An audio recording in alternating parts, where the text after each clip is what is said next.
প্রতারণার আরেক নাম এক্সেলেন্ট ওয়ার্ল্ড। এমএলএম নিষেধাজ্ঞা থাকা সত্ত্বেও প্রতিনিয়ত প্রতারণা করে যাচ্ছে excellent world agrofood and cosmetics limited এই কোম্পানি। এমএলএম ব্যবসার জন্য সরকার 13টি কোম্পানিকে লাইসেন্স দিলেও পরে তা বাতিল করা হয়। এক্সেলেন্ট ওয়ার্ল্ডের নেই কোনো এমএলএম অনুমোদন, সুতরাং এক্সেলেন্ট ওয়ার্ল্ড একটি অবৈধ কোম্পানি। 2000 সালে ডেস্টিনি যেমন সর্বশান্ত করেছে লাখ লাখ সাধারণ মানুষকে, ঠিক তেমনি এক্সেলেন্ট ওয়ার্ল্ড বাড়িগাড়ির মালিক হওয়ার মিথ্যা প্রলোভন দেখিয়ে কখনো ব্যবসায়ী, শিক্ষক, চাকরিজীবী, গৃহিণী, স্টুডেন্ট সহ সাধারণ মানুষের কাছ থেকে হাতিয়ে নিয়েছে হাজার হাজার কোটি টাকা। পার্থক্য শুধু এখানেই, ডেস্টিনি করছে গাছ বিক্রি আর এক্সেলেন্ট ওয়ার্ল্ড করে আইডি বা সেটআপ বিক্রি। এসব নিয়ে থাকছে আজকে বিস্তারিত। রাজধানীর মুগদা বিশ্ব রোডের পাশেই অবস্থিত এক্সেলেন্ট ওয়ার্ল্ডের ঝকঝকা অফিস। অর্গানিক পণ্য বলে কিছু মানহীন প্রোডাক্ট দিয়ে মানুষের শরীরের সব সমস্যা নির্ণয় ও সমাধানের নামে সাধারণ মানুষের সাথে প্রতারণা করে যাচ্ছে এক্সেলেন্ট ওয়ার্ল্ড। ট্রেনিং বাণিজ্যের মাধ্যমে যুবক থেকে বৃদ্ধ সব বয়সের মানুষের মগজ ধোলাই করে বোঝানো হয় কিভাবে এখানে 8 থেকে 10 হাজার টাকা দিয়ে জয়েন করে এসও, এমও, এজিএম, জিএম বা স্টার পদবি অর্জন করে রাতারাতি বাড়িগাড়ির মালিক হওয়া যাবে। এখান থেকেই হয় প্রতারণার শুরু। জয়েন করানোর পর একজন ডিস্ট্রিবিউটরকে মগজ ধোলাই করে বাধ্য করা হয় আইডি বা সেটআপ ক্রয় করার জন্য, যার এক একটি আইডির মূল্য 10,000 টাকা করে। সর্বনিম্ন 10টি আইডি ক্রয় করতে হবে। 5 বছর পরে এক একটি আইডির মূল্য গিয়ে দাঁড়াবে 1 লাখ অথবা তারও অধিক।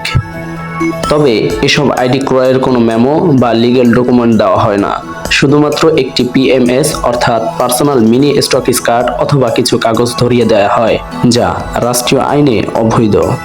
আর এভাবেই মানুষকে সহজেই ধোঁকা দিয়ে বোকা বানাচ্ছে excellent world agrofood and cosmetics limited এই কোম্পানি। এবার জানবো এক্সেলেন্ট ওয়ার্ল্ডের এমডি আনোয়ার এইচ রয়্যাল রানা সম্পর্কে। পুরো নাম আনোয়ার এইচ রয়্যাল রানা। রয়্যাল রানার বাড়ি ফেনী জেলা ছাগলনাইয়া থানার লক্ষ্মীপুর গ্রামে। রয়্যাল রানা ছিলেন বঙ্গবন্ধুর সাংস্কৃতিক জোট কেন্দ্রীয় কমিটির সাংগঠনিক সম্পাদক। তার বাবা সিদ্দিক আহমেদ স্থানীয় ওয়ার্ড আওয়ামী লীগ সভাপতি। ছোট ভাই আজাদ হোসেন সুমন স্থানীয় ছাত্রলীগ কর্মী ও 4 আগস্ট ফেনীতে ছাত্র জনতা হত্যার আসামি। 2003-4 সালের কথা। রয়্যাল রানা তখন ডেস্টিনিতে কাজ করত। একই অফিসের নিচে রয়্যাল রানার বাবা সিদ্দিক আহমেদের চায়ের দোকান ছিল। ওই অফিসের একটি মেয়ের সাথে শারীরিক সম্পর্কে জড়ান রয়্যাল রানার বাবা সিদ্দিক আহমেদ। আশ্চর্যজনক বিষয় হলো ওই মেয়েটি ছিল রয়্যাল রানার প্রেমিকা এবং একই মেয়ের সাথে শারীরিক সম্পর্কে জড়ান রয়্যাল রানা। পরে জানাজানি হওয়ার পর এলাকার লোকজনের চাপে ওই মেয়েকে বিয়ে করে আনোয়ার এইচ রয়্যাল রানা। একাধিক নারী লোভী আনোয়ার এইচ রয়্যাল রানা এরপর একে একে 4টি বিয়ে করেন। রয়্যাল রানা ছোট ভাই 4 আগস্ট ফেনীতে ছাত্র জনতা হত্যার আসামি আজাদ হোসেন সুমন 2017 সালের দিকে এক্সেলেন্ট ওয়ার্ল্ডের অফিস এমআই ভবনের সিঁড়িতে একটি মেয়েকে জড়িয়ে ধরে কুকর্মে লিপ্ত হওয়ার সময় দেখে ফেলে এক্সেলেন্ট ওয়ার্ল্ডের এক কর্মকর্তা। পরে এক্সেলেন্ট ওয়ার্ল্ড থেকে বের করে দেওয়া হয় আজাদ হোসেন সুমনকে এবং সুমনের নামে থাকা আইডি রয়্যাল রানা তার নামে করে নেয়।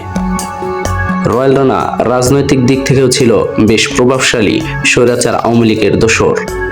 ভুক্তভোগীরা তাদের অর্থ ফেরত চাইতে গেলে কখনো রাজনীতি, কখনো প্রশাসনিক, কখনো বা ফোন কলের মাধ্যমে ভুক্তভোগীদের হুমকি ধমকি দিয়ে দমিয়ে রাখত আনোয়ার এইচ রয়্যাল রানা। আমি কি আপনার বয়ফ্রেন্ড নাকি?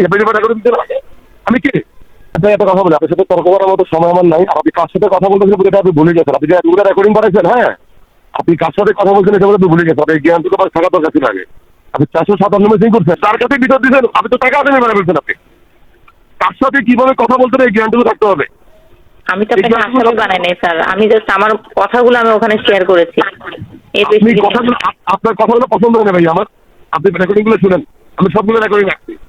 আপনার কথাগুলো পছন্দ হয় না আমার। সবশেষ জুলাই আগস্টের আন্দোলনে স্বৈরাচার আওয়ামী লীগ সরকার পতনের পর গত 15ই অক্টোবর এক্সিলেন্ট ওয়ার্ল্ডের ভুক্তভোগীরা তাদের অর্থ ফেরত চেয়ে ঢাকা জাতীয় প্রেস ক্লাবে মানববন্ধন করতে গেলে সেখানেও রয়্যাল রানা এক্সিলেন্ট ওয়ার্ল্ডের দুর্নীতিগ্রস্ত কিছু কর্মকর্তা ও সন্ত্রাসী দিয়ে পরিকল্পিতভাবে হামলা করে ভুক্তভোগীদের উপর ও তাদের হত্যা করার চেষ্টা করা হয়।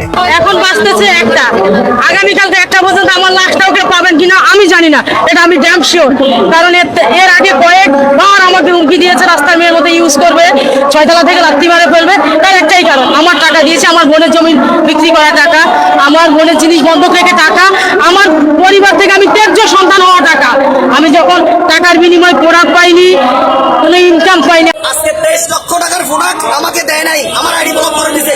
চট্টগ্রামের পুরনো রেস্টার ফসিল, যখন আমি আমার আইডি ফেরত চাই সে বলেছে 5 তলা থেকে আমাকে লাত্তি মেরে ফালাই দিবে। এ নিয়ে এখন পর্যন্ত বাংলাদেশ নেটওয়ার্ক অ্যাসোসিয়েশন ডেসাপ কর্তৃক